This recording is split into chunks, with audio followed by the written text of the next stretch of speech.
एक बार जब author Brian Tracy एक कॉफी शॉप में थे जिसमें काफी ज्यादा भीड़ थी और मुश्किल से ही उन्हें बैठने की जगह मिल पाई थी, कुछ देर बाद वहाँ एक बुजुर्ग व्यक्ति आए, बैठने के लिए जगह खोज रहे थे। तो ऑथर ने उन्हें अपनी टेबल पर बैठने के लिए रिक्वेस्ट किया, जिसे उन्होंने मान लिया। वह बुजुर्ग पर्सन 4 बेस्ट सेलिंग बुक्स के ऑथर कॉब मेयर थे, जिन्होंने सक्सेस के लगभग 1000 प्रिंसिपल्स अपनी बुक में दिए थे। तो ऑथर के पूछने पर कि आपके द्वारा दिए गए 1000 प्रिंसिपल में से दी मोस्ट इम्पोर्टेंट प्रिंसिपल कौन सा है, जो हर सक्सेसफुल पर्सन में जरूर होता ही है और जो हर सक्सेसफुल पर्सन में होना ही चाहिए। कॉब मेयर इस पर थोड़ा मुस्कुराकर कहते हैं कि सक्सेस के लिए जो सबसे जरूरी प्रिंसिपल है वह है सेल्फ डिसिप्लिन। सेल्फ डिसिप्लिन उन कामों को करने की एबिलिटी को कहते हैं जो काम करना सचमुच जरूरी हो, फिर चाहे उन कामों को करने का आपका मन हो या ना हो। हम सभी अपनी अपनी लाइफ के कुछ गोल अचीव करना चाहते हैं और अच्छी बात यह है कि हमें पता भी है कि अपने गोल अचीव करने के लिए हमें क्या एक्शन लेने होंगे। बस यह सभी एक्शन लेने के हमने अभी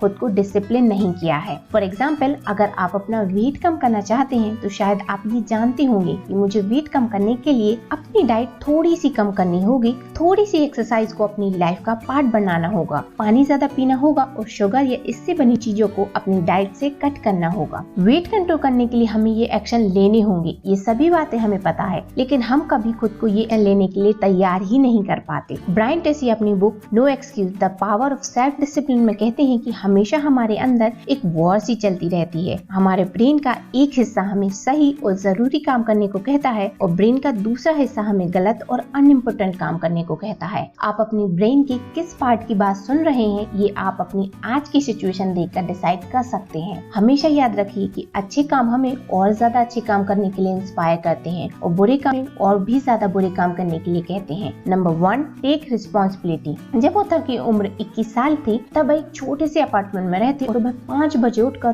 3 बसेस चेंज करके अपने काम करने वाली जगह पर पहुंचते, जहां वह मजदूरी करते थे और शाम होते होते ही घर लौटते। ऑथर को मजदूरी इतनी कम मिलती जिसमें बड़ी मुश्किल से ही उनका गुजारा हो पाता। ऑथर की एजुकेशन ज्यादा नहीं हुई थी, तो वह हमेशा अपने पेरेंट्स ओपन में हुए इंसिडेंट को इसके लिए ब्लेम करते रहते थे। और कई साल स्ट्रगल करने के बाद ऑथर को ये रियलाइज हुआ कि अगर मैं लाइफ की रिस्पॉन्सिबिलिटी खुद नहीं लूंगा तो शायद मेरी कंडीशन कभी भी चेंज नहीं होगी। इस एक थॉट ने ऑथर की लाइफ को पूरी तरह बदल दिया। क्योंकि वह अपनी लाइफ में होने वाली सभी चीजों के लिए रिस्पॉन्सिबिलिटी लेने लगे तो उन्होंने किसी को भी ब्लेम करना छोड़ दिया। पहले से ज्यादा हार्ड वर्क किया, अपनी पढ़ाई पूरी की, 30 साल के होने के बाद और कई बुक्स के बेस्ट सेलिंग ऑथर बने। ऑथर कहते हैं कि मैं ये सब कुछ कर पाया क्योंकि मैंने अपनी लाइफ की रिस्पॉन्सिबिलिटी खुद ली। सो अभी आपकी सिचुएशन जो भी हो उसकी पूरी जिम्मेदारी खुद लें। ये मान लें कि आपके ही डिसीजन आपको यहाँ लेकर आए हैं। जब हम अपनी लाइफ की हर गड़बड़ सिचुएशन के लिए खुद से रिस्पॉन्सिबिलिटी लेते हैं तो हम दूसरों की साइड देखना बंद कर देते हैं, क्योंकि जब हम हमारी स्थिति के लिए किसी और को ब्लेम करते हैं तो हम सामने वाले से एक्सपेक्ट करते हैं कि जब वह चेंज होगा हमारी सिचुएशन भी चेंज हो जाएगी। इससे कहीं बढ़िया यह होगा कि आप रिस्पॉन्सिबिलिटी लेकर सिचुएशन को चेंज करने के लिए एक्शन लें। Number 2, self brain and goal.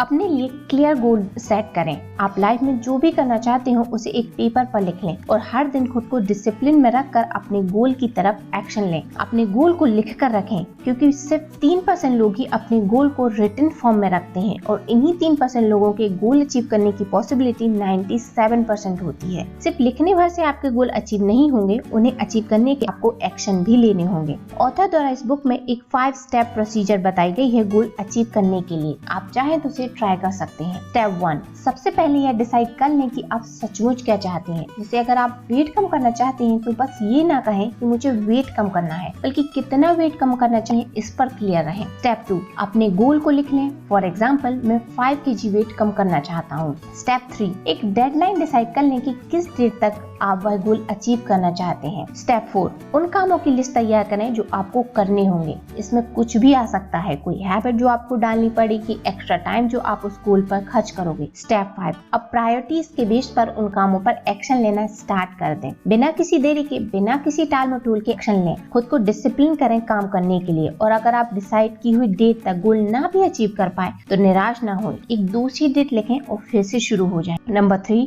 Self discipline and time. एक रिसर्च के अकॉर्डिंग लगभग 85% लोग अपने काम को टालते रहते हैं, उसे प्रोक्रास्टिनेट करते रहते हैं। हम कहते हैं कि मैं इस काम को खाना खाने के बाद करूंगा, या 5 बजे से शुरू करूंगी, यार अब तो सारा दिन ही चला गया, कल से पक्का इसे करना शुरू करूंगी। टाइम को बस टालते जाना ही अधिकतर लोगों की प्रॉब्लम होती है। हम सभी काम तो करना चाहते हैं, लेकिन हम उस काम को करने के लिए हमारे मन के होने का वेट करते हैं कि जब मन कहेगा तब हम वह काम शुरू करेंगे। देखिए, मन के होने का वेट मत कीजिए, क्योंकि मन शायद भी हो। आप बिना मूड के ही काम शुरू कर दें, धीरे धीरे मन उसमें लग जाएगा। टाइम वैसे भी निकलने वाला है, चाहे आप वह काम करें या ना करें, तो क्यों ना टाइम प्रोडक्टिव करते हुए बिताएं। अपने कामों को एक पेपर पर लिख लीजिए जो आपको आज खत्म करने हो। इस टू डू लिस्ट में आप अपने गोल के एक्शन के साथ साथ अपने डेली के सभी काम लिख लें, और फिर इसमें हर काम के बाद ABCDE लिखें। ए काम वह होंगे जो आपके लिए दी इम्पोर्टेंट काम है, अपने दिन की शुरुआत इन्हीं कामों को करने से करें। बी काम वह होंगे जो करना जरूरी है, लेकिन इन्हें आप ए कामों के खत्म होने के बाद कर सकते हैं। सी कामों में वह चीजें आ सकती हैं जिन्हें आप आज के लिए टाल सकते हैं। डी कामों को आप दूसरे लोगों को सौंप सकते हैं, जैसे किसी बिल को पे करना हुआ। ई काम वह होंगे जिन्हें आप पूरी तरह छोड़ ही दें, जैसे